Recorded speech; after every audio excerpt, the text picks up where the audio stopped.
এরপরে প্রশ্ন হলো, আমরা বাবা মা হুজুর স্যার ওনাদের পায়ে ধরে সালাম করার জন্য বলে, এগুলো ইসলামের বিধান কি? ও আমার বাবা মা, অনেক বাবা মা সন্তানকে বলে এই তোর স্যারকে পা ধরে সালাম কর, তোর শাশুড়ি পা ধরে সালাম কর, তোর শ্বশুর পা ধরে সালাম কর, এরকম বলে না? আমার একটা ছোট্ট প্রশ্ন আছে, সেটা হলো সালামের দুইটা পার্ট, একটা হলো সালাম দেওয়া আর একটা হলো সালামের জবাব দেওয়া, ঠিক না বেঠিক? কোরআনে আল্লাহ তাআলা বলেছেন ইযা হুয়িতুম বিতাহিয়াতিন ফাহাইয়ু বিআহসানা মিনহা আও রুদ্দুহা। কেউ যদি তোমাকে সালাম দেয়, যতটুকু বলে সে সালাম দেয় তুমি তার চাইতে আরো একটু বাড়ায় বলবা। সে যতটুকু দোয়া দেয় তুমি তার চাইতে একটু বাড়ায় দিবা। এখন মনে করেন আপনি আপনার শ্বশুরের পাও ধরে সালাম করলেন, সালাম যদি হয় পাও ধরে সালাম করা, তাহলে শ্বশুরের সালামের কি দিতে হবে? জবাব। তাহলে শ্বশুর কি ধরবে? বুঝেন নাই কথা? কথা বুঝেন নাই? সালাম দিলে সালামের জবাব দেওয়া ওয়াজিব। সালাম দিলে সালামের জবাব দেওয়া কি রে ভাই? ওয়াজিব।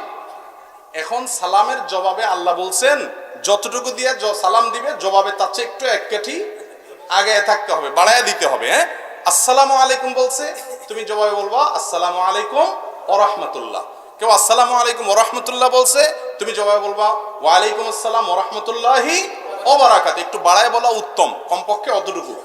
তাহলে এবার আপনি আপনার শ্বশুরকে পা ধরে সালাম দিলেন, আব্বার সালাম, আপনি শ্বশুর মানুষ, ওনাকে সালাম দিলেন পাও ধরে। এবার সালাম, শ্বশুরের সালাম দিলে সালামের জবাব দেওয়া লাগে না? তাহলে শ্বশুর কিভাবে জবাব দিবে বলেন? আল্লাহ বলছেন সালাম যতটুকু দিয়ে দাও ততটুকু দিয়ে ফেরত দাও, অথবা তার চেয়ে বাড়ায় দাও, না পারলে অতটুকু দাও। তাহলে শ্বশুর কমপক্ষে আপনার পাও ধরতে হবে, আর বাকি ইচ্ছে দেন আর নিচে নামবে কোথায়? পায়ের নিচে তার কিছু নেই, ঠিক না বে ঠিক? তাহলে বোঝা গেল এটা কোনো সালাম না। সালাম হবে মুখে ভাই, সালামের সাথে পায়ের কি সম্পর্ক? যদি পাও দিয়ে সালাম দেন তাহলে জবাব দেওয়ার কোনো রাস্তা থাকবে না।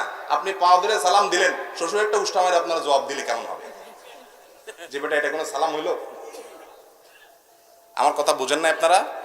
এই জন্য ভাই সালামের সুন্নাহ সম্মত পদ্ধতি হলো মুখ দিয়ে সালাম দিতে হবে। কি দিয়ে সালাম দিতে হবে? কোরআন হাদিস আমাদেরকে সালাম শিখেছেন মুখ দিয়া। সালাম হলো শান্তির দোয়া, এখানে পাও ধরার সাথে কোনো সম্পর্ক নাই। কিন্তু এগুলো না করলে মুসিবত হলো যেসব শ্বশুর শাশুড়ি বুঝে না, বলবো যে কি বেয়াদব, হ্যাঁ পাঁচই সালাম করে নাই। তো এটাকে রিকভার করার জন্য কি করবেন?